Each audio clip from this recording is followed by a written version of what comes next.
2 दिन की। अरे तो इतना घुमा कर क्यों बोल रही हो? सीधे सीधे बोलो ना। वैसे क्यों चाहिए तुमको छुट्टी?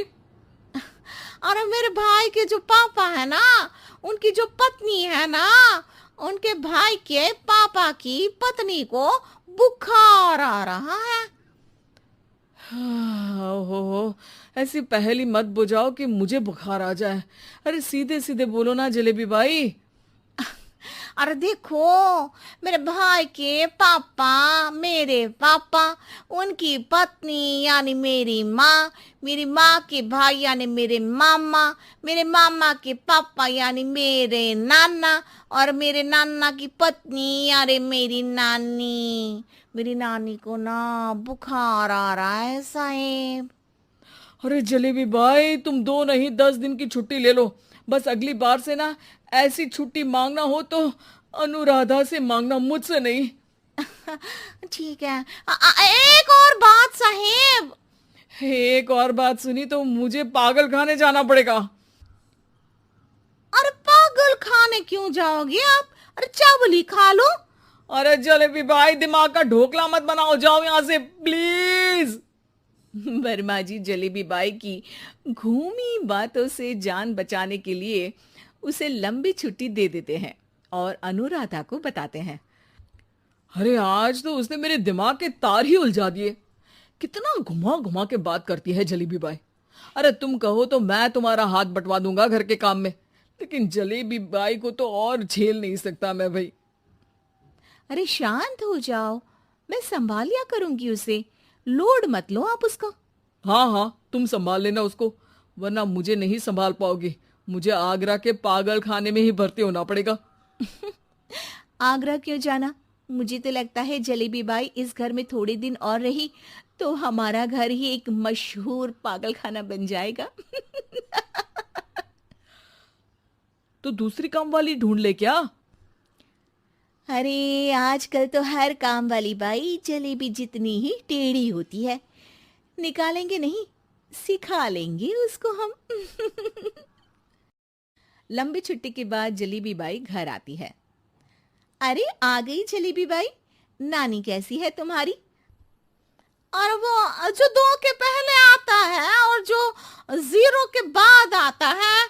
अब एक, हाँ 1 नंबर है। अच्छा, क्या हुआ था उनको? जो दिल टूटने पर होता है ना, चोट लगने पर होता है, पगार का पैसा कटने पर भी होता है। अरे क्या होता है? बुरा लगता है? अरे जो सर में होता है, पेट में होता है, और जिसे सही करने के लिए ना आदमी को डॉक्टर के पास ही जाना पड़ता है। दर्द? हाँ, दर्द हुआ था उनका हाथ पैर में। अच्छा बस, मेरे दिमाग में दर्द होने लगा तुम्हारी जलेबी जैसी बातें सुनकर। एक काम करो, ऊपर गेहूं की पोटली रखी है, तुम जल्दी से लेकर आओ, आज आटा पिसवाना है। जलेबी बाई भागकर छत पर जाती है और गेहूं की पोटली उठाने की कोशिश करती है, मगर वजन ज्यादा होने की वजह से उससे बोरी उठती नहीं। वो सोचती है कि पोटली जल्दी पहुंचानी है। बस जलेबी बाई के टेढ़े दिमाग में एक टेढ़ी तरकीब आती है। वो पोटली को छत पे घिसकर उसे बालकनी तक ले जाती है और छत से भीतर बरामदे में बोरी फेंक देती है। लो जी लो, हो गया जल्दी जल्दी काम। नीचे पहुंचती है तो देखती है कि अनुराधा वहां उसे गुस्से से देख रही है और नीचे पूरा गेहूं बिखरा पड़ा है। ये क्या किया? अरे पोटली में वजन ज्यादा था, आपने कहा था जल्दी से ले आओ, तो इससे जल्दी कैसे करती मैं बताओ तो। हाँ, अरे एक काम तो सीधा करो, अब क्या करेंगे इन गेहूं का? सब सत्यानाश कर दिया। अनुराधा सोच लेती है कि अब इस जलेबी को सीधा करना ही पड़ेगा, वरना बहुत परेशानी हो जाएगी। जलेबी बाई फिर भी सुधरती नहीं है। रोज कोई घूमी फिरी बात से वर्मा जी के दिमाग में शॉर्ट सर्किट करती है, तो कभी अनुराधा के काम बिगाड़ती। जैसे कमरे में झाड़ू लगाने का कहने पर कमरों की दीवारों पर झाड़ू टांग के कहती, लगा दी कमरे में झाड़ू। देखते ही देखते ये महीना खत्म हो जाता है। अरे दीदी, पैसे दे दो ना। पैसे तो नहीं है। पैसे नहीं है का मतलब? पैसे तो होते ही है ना घर में। अरे भरोसा नहीं है तो पूरे घर में ढूंढ के बता दे कहाँ पैसे हैं, मिल जाएगी तुम्हें। अबे ढूंढ के लाई मैं। जलेबी जल्दी से अनुराधा का पर्स लेकर आती है। अरे इसमें है ना पैसा।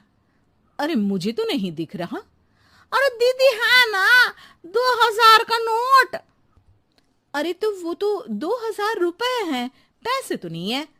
अरे दीदी दे दो ना, जल्दी घर जाना है, आज मेरी तारीख है। अरे पक्का आज तेरी तारीख है? हाँ दीदी, आज मेरी तारीख है, आज ही तो पगार लेती हूँ ना मैं। देखो आज तो 1 तारीख है, तेरी तारीख तो है नहीं आज।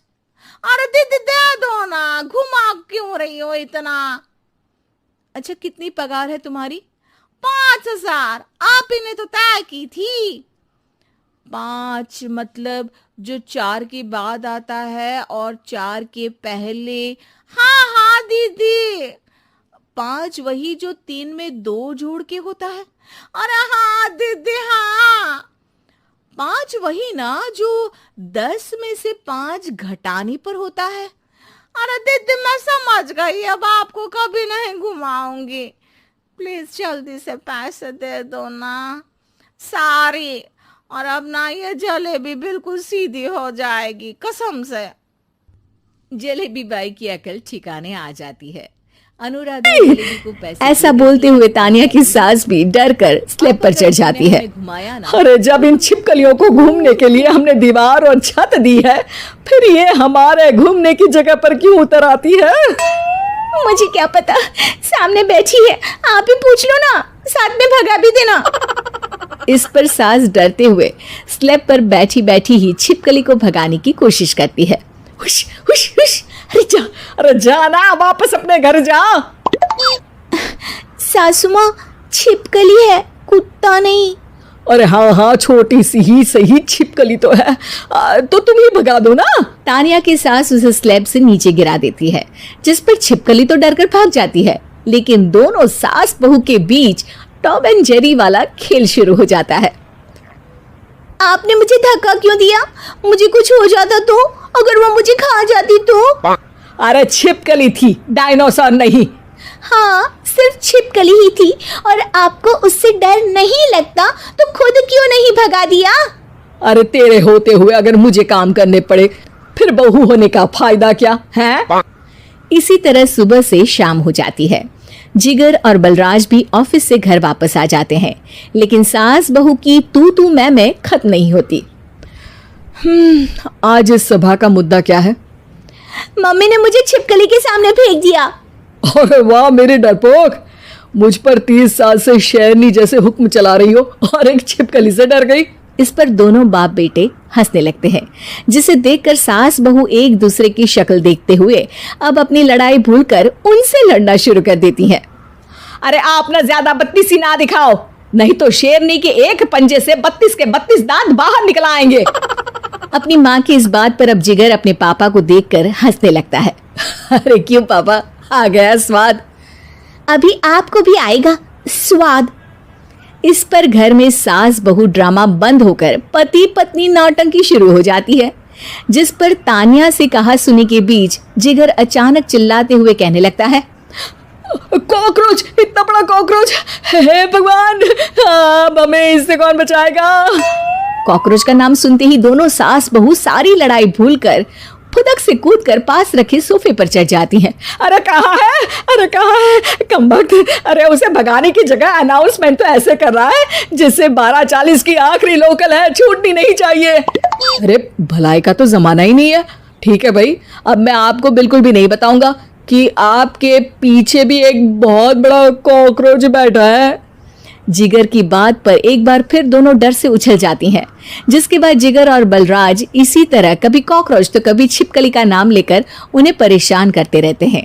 अगली सुबह ये दोनों हमारे डर का ऐसे मजाक बना रहे थे जैसे खुद कभी किसी चीज से ना डरते हो। ये जिगर ना बचपन में तो चींटी से भी डर जाता था। पर मम्मी, उन्हें डराने के लिए मैं चींटी तो नहीं पकड़ सकती। अरे पागल औरत, इतना बड़ा होकर क्या वो चींटी से डरेगा? मतलब हमें बदला लेने के लिए कुछ अलग सोचना पड़ेगा। अरे वाह, क्या ब्रांड न्यू न्यूज़ दी है। सोचो अब। दोनों बहुत देर तक जिगर और बलराज को डराने के लिए अलग अलग तरीके सोचती हैं, पर किसी भी अंजाम तक नहीं पहुंच पाती। जिस पर तानिया की सास उससे कहती है, हम उन्हें नहीं डरा सकते, पर अपना डर तो खत्म कर ही सकते हैं ना। अगर हमारा डर खत्म हो जाएगा तो फिर वो अपने मजे के लिए किसे डराएंगे और इसी तरह उनका पचका हो जाएगा। हाँ, नाइस आइडिया, पर मुझे इससे डर क्यों लग रहा है? सास की बातों से डरते हुए भी वो दोनों अपने डर को खत्म करने के मिशन पर लग जाती है, जिसमें पहला कॉकरोच सामने आते ही वो डर कर भाग जाती है। हमसे ना हो पाई मम्मी, इससे आप ही निपटो ना। अरे क्या आप निपटो, साथ चल, नहीं तो तेरे ऊपर ना छिपकली गिरा दूंगी। हाँ बस हाँ, पहले छिपकली पकड़ कर तो दिखाओ। अरे यार चल ना। इस पर दोनों भगवान का नाम लेते हुए एक वाइपर लेकर कॉकरोच के पास जाकर डरते डराते उसे भगा देती हैं, जिसके बाद उनमें थोड़ी हिम्मत आती है और वो दिन ब दिन एक एक कर अपने हर डर पर काबू पाने लगती हैं। कुछ हफ्तों बाद, वाह मम्मी, आइडिया तो मस्त था। अब कॉकरोच हो या उसका बाप, मैं किसी से नहीं डरती। अरे शाबाश। और मैं छिपकली हो या उसका पूरा गैंग, सबके छक्के छुड़ा दूंगी। पर मम्मी जी, उससे पहले किसी को सबक सिखाना है। उसी रात जब बलराज और जिगर टीवी देख रहे होते हैं तो दोनों सास बहू प्लान बनाकर छुपके से उन पर नकली छिपकली और कॉकरोच फेंक देती हैं, जिसे देखते ही वो दोनों अपनी जगह से उछल खड़े होते हैं। अरे माँ, छी छी, ये छिपकली कहाँ से आ गई? ओहो, इस कॉकरोच को